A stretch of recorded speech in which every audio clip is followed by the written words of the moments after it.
Hey everybody, thanks for tuning in. I'm George Connolly with Scratch Golf Tips. Today I'm going to be going over a fairly simple concept in chipping practice, but something that a lot of people overlook in their chipping practice, which actually has a pretty negative effect on them when they take their chipping practice onto the golf course. Now, when most people chip, they'll put down, 10 golf balls and they'll put them in the fairway.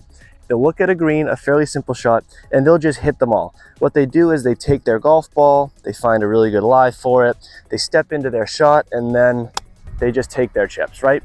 And then they just repeat this. They wash, rinse, repeat. They hit 15 balls. They tee up all their balls on a really nice line in the fairway, and then they call that great practice. Now, don't get me wrong, I think that is a good method of practice when you're trying to work on your fundamentals, but we also need to keep in mind that on the golf course, we are not going to be familiar with every shot, and we're not going to have a good lie in every shot. So I think it's important to really shake up the types of lies we're giving ourselves in our practice and the frequency at which we hit at each golf ball. As I just mentioned, if you're trying to work on something in your fundamentals, fine, hit 15 golf balls from the same place. I get it. But if you're trying to work on becoming a more versatile golfer, especially around the greens where versatility matters a lot, then you should not be hitting 15 balls from the same spot. So for instance, I just hit this shot from a very good lie in the fairway. Let me go up here, and there's actually some pretty cruddy lies. Right here, it's kind of sitting down in a little bit of dirt. It's a thin lie. There's some extra pine straw around here. This is kind of a gross lie, but unfortunately, sometimes we hit a good shot in the fairway and we're faced with this lie. So now I'm not just wash, rinse, repeat the same mechanics. I have to think about this a little bit differently. So first thing that I think of is I need to stand a little bit closer to this shot. I need to have the heel of my golf ball come up a little bit. That's going to help this club not get really hung up in any of the craters down below this golf ball. When you can stand close to the ball and get the heel off the ground a little bit, it makes it pretty difficult to chunk a shot, which under the circumstance of this lie, chunking a shot would be a pretty realistic outcome. I'm going to put this ball a little bit off my back foot and kind of just give it not a ton of forward lean, but more of a putting stroke, just kind of a basic bump and run look. It's still an uncomfortable shot, but it's important that I can gain a little bit of comfort and confidence over the shot while practicing. While a lot of people aren't really practicing it, it's important to take advantage of these opportunities to just get, become familiar with the shot. Know what you want to do. Get that heel up off the back foot and just a little putting stroke.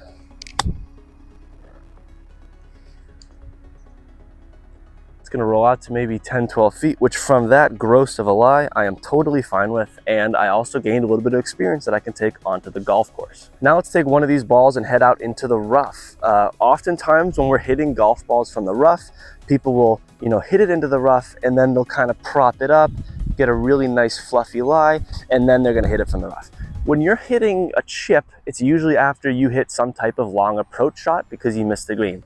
If you hit a 7-iron into the rough around a green, the ball will almost certainly not be standing up like this. So one thing that I like to do is take my golf ball and throw it up in the air and just have it land and see how it fares, because I'm not really controlling anything. I'm just playing my hand as it's been dealt.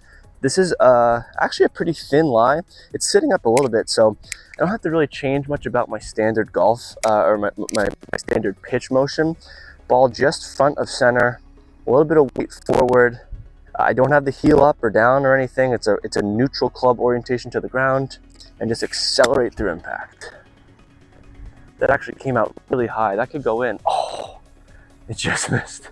That came out very high because the ball is coming out of the rough. When it's sitting up on the rough a little bit, the grass is almost acting like a tee, and it's going to bring that ball up a little bit. So that's always something to consider.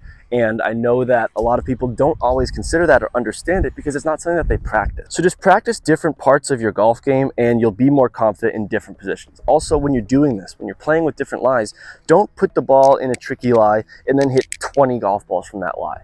Because when you're on the golf course, you're stepping up to a new shot every time. Unless you chunk it a foot, you have a pretty different lie each time. So it's important to adjust that, and it's nice to simulate golf course conditions in your practice. I know that we can't always do that, and like I said, there's a time and a place to hit 20 straight, but if we're playing around with different lies, now is not the time or place. So I'm going to just throw this one up one more time.